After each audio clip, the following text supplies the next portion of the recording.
The Minnesota Vikings lose to the Tennessee Titans 24-16. Kevin O'Connell continues to be Kevin O for the preseason. There was some good, there was some bad, and a little bit of ugly in last night's performance. We'll break it all down and what to expect for the rest of the preseason leading into week 1 against the Tampa Bay Buccaneers.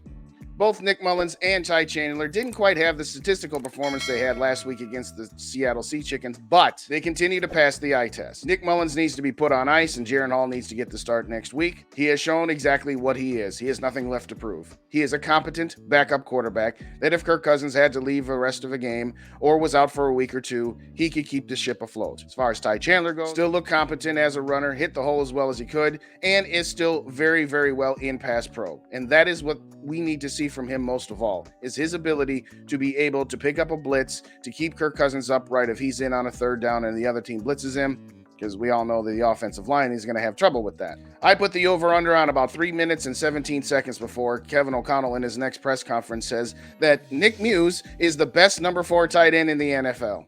Jokes aside, he has taken advantage of the opportunity he's been given. In fact, Nick Mullins is pretty much looking at his tight ends pretty much every play. He didn't throw a whole lot to the wide receivers. Having said that, first team offense was thoroughly mediocre again yesterday. Lot of penalties yesterday, way too many penalties. And this team, both offensively and defensively, whether it's the starters or not, cannot afford to have that many penalties and be starting 1st and 15. My oh my, a lot of mess to clean up in that department.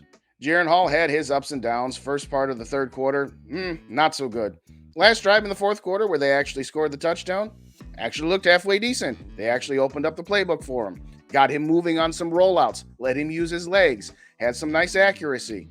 I don't know why we didn't open up the playbook a little bit more in the third quarter, but considering the limitations he had with how many drop passes by the wide receivers, Blake Pro, for example, I'm not willing to toss him to the curb just yet. Again, he's a 5th-round draft pick. He's going to get limited snaps in practice, and he's going to be playing with low-level players.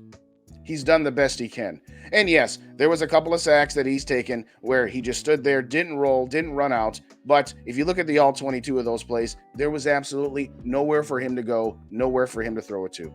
As I said, I want Jaren Hall to get the start against the Arizona Cardinals. I want him seeing action with the number 2 offensive line, as mediocre at best as that is, and not the 3rd offensive line. As far as the not so good, well, I'm almost loath to talk about it because it's been discussed ad nauseum, but this offensive line continues to be atrocious. Oli Udoh, I've given this guy more benefit of the doubt than most because he was drafted as a tackle and then forced to play guard. Well, now he's back at tackle, and he looks terrible against 2nd string and 3rd string guys. Austin Slotman was no better. I'm telling you right now, this offensive line is going to be our downfall if we don't do something with it. If any one of our starters who are mediocre at best for the interior get hurt and we've got to play one of these guys, forget about it. We saw what happened last year when Christian Darrisaw had a concussion against the Dallas Cowboys. We got slaughtered. We saw what happened when Brian O'Neill blew out his Achilles and we had to replace him with Oli Udoh. I realize preseason is hope selling season and we're selling a lot of hope. We hope that the offensive line gets more continuity in the second year in the same system, that Ezra Cleveland can at least somewhat improve in his pass pro, and that Ed Ingram somehow, some way can justify being a 2nd-round pick. I've made it clear I don't entirely blame Ingram because he was forced in too soon before he was ready to start, but why in the world do you make all the moves to bring back Danielle Hunter, bring in Brian Flores, but not make a move when there is a better pass blocking guard available on free agency? Why don't you bring that guy in? Yes, we've heard the whole Dalton Reisner, they're waiting to sign him until week 2 so they don't have to guarantee his salary. You have a game in Philadelphia on a Thursday night football in week 2, which means you're either A, not going to play Dalton Reisner because he's not going to be ready, or B, you're just going to be throwing a guy out there with 1 practice and 1 walkthrough into Philadelphia with that defensive line. Get him in here and get him in here now and let him get acclimated with his teammates. As far as the defense goes, yeah, there were some moments. Ivan Pace continues to look the part. Luigi Vallon looks the part as well. They did have some opportunities where they did collapse the pocket, but unfortunately let Malik Willis escape. But 268 yards on the ground. I don't care if it's a preseason game. I know, don't overreact. It's just preseason. but 268 yards on the ground, that is ugly, ladies and gentlemen. I get it. We haven't seen a single one of our big players on defense, and we're not going to until week 1 of the regular season. And I'm confident that Brian Flores is going to be able to take this team to a different level defensively, to where you're not going to see as many of those horrible plays with the starters in there. I think the pass rush, the scheming that Flores is going to do, is going to get pressure on the quarterback. If you can't stop the run better than that, then it's not going to look a whole lot different from what we saw last year under Ed Donoshel. Andrew Booth Jr. and Lewis Cine. Again, it sounds like a broken record. I'm going to start with Andrew Booth Jr. You did all that trash talking because you got a nice interception at the end of practice, and then you whiffed and looked terrible last night.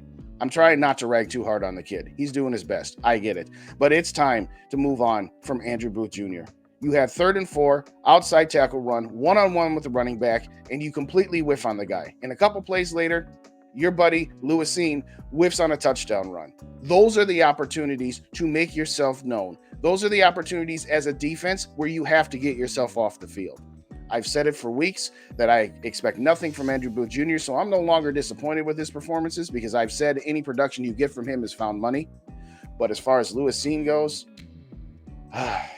I've been patient with Lewis Cine, but at some point, we need to call a spade a spade. I'm not calling him a bust just yet, but the window between, hey, let's give him some more time because he was injured, the window between that and labeling him a bust for me is rapidly closing. We've now had 2 defensive coordinators that in the last 2 seasons have said, this guy ain't got it. Now, I don't know what it is. I don't know if it's recognition. I don't know if he's a better in-the-box safety, the role that Harrison Smith plays. And right now, it doesn't look very good for Kwesi Adofo-Mensah's first 2 picks. You're hoping that a Caleb Evans and Brian Asamoah can save your first draft, because right now, it ain't looking good, Kwesi. But those are my thoughts. Let me know yours. Hit the like button, hit the subscribe button, and leave me a comment. What did you think of our performance yesterday? Are you worried as I am about the offensive line?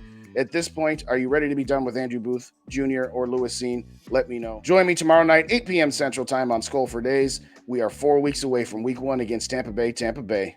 And as always, SKOL. To the next episode.